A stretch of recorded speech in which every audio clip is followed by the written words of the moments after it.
Have you ever wanted to have a cervical orgasm or heard about somebody who had a mind-blowing, just life-changing orgasm from their cervix? It's possible for anyone, and I'm going to talk to you about how.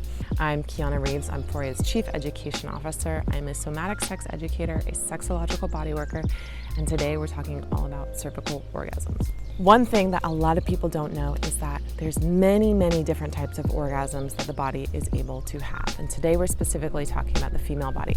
There's the clitoral orgasm, the G-spot orgasm, the combination orgasm, the A-zone orgasm, the cervical orgasm. People can orgasm from their nipples, they can orgasm from anal play, they can orgasm from energetic sex. You can orgasm in your sleep. That's just off the top of my head. The cervical orgasm, though, is very specific and very special because it happens in the innermost deep part of the vagina, and it comes from the central part of your body. And one reason that a lot of people have never experienced a cervical orgasm is because they are not approaching the cervix in the right way. So let's talk about the way that female pleasure works.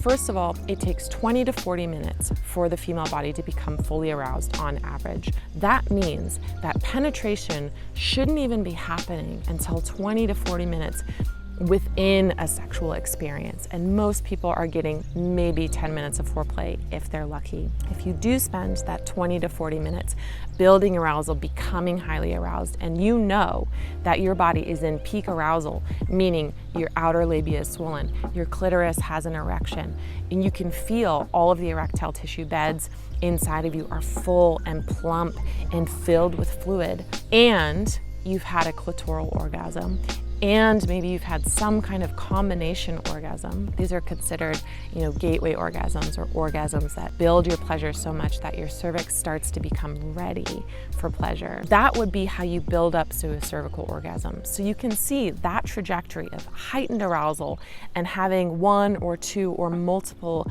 other types of orgasms first is not the sexual norm, though I would like it to be. After that, then we approach the cervix, and the cervix is delicate, it is tender, it does not like rough, stabby, pokey, hard, rhythmic anything. It wants to be approached with so much care and so much tenderness. So if you're doing this at home, it's really easy to access with a wand, but it's probably hard to access with your own fingers if you're doing it alone. A wand is great. I love using a glass wand or a steel wand, anything that's curved and can reach intravaginally that you can control from the outside. There's a few different areas in the cervix that are sensitive.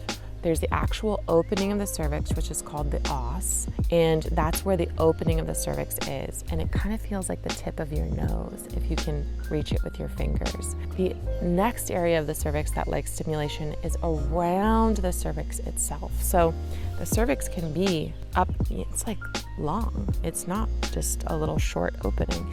And so you have the os, which is opening around the end, and then you have around the cervix, which can be touched like this. And then you have, when you're highly aroused, the back wall of the vagina around the cervix, which when you reach heightened arousal, the uterus tense and the cervix tense, it gets pulled back and it exposes these nerve endings in the back wall of the vagina that are also really pleasurable. So there's multiple areas of the cervix where you can actually reach climax and experience orgasmic energy from. The trick here is to be very slow.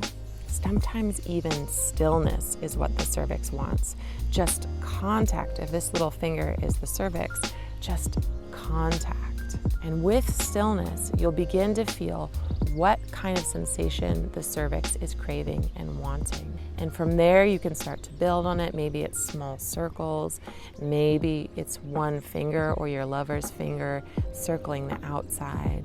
If you're wanting to explore penetrative penis in vagina cervical pleasure, a great position for this is legs up and behind, not over your shoulders, but lifted so that the cervix comes a little lower, and then just allow there to be contact. Before there's any stimulation, just stillness and contact with the penis against the cervix while you're breathing together.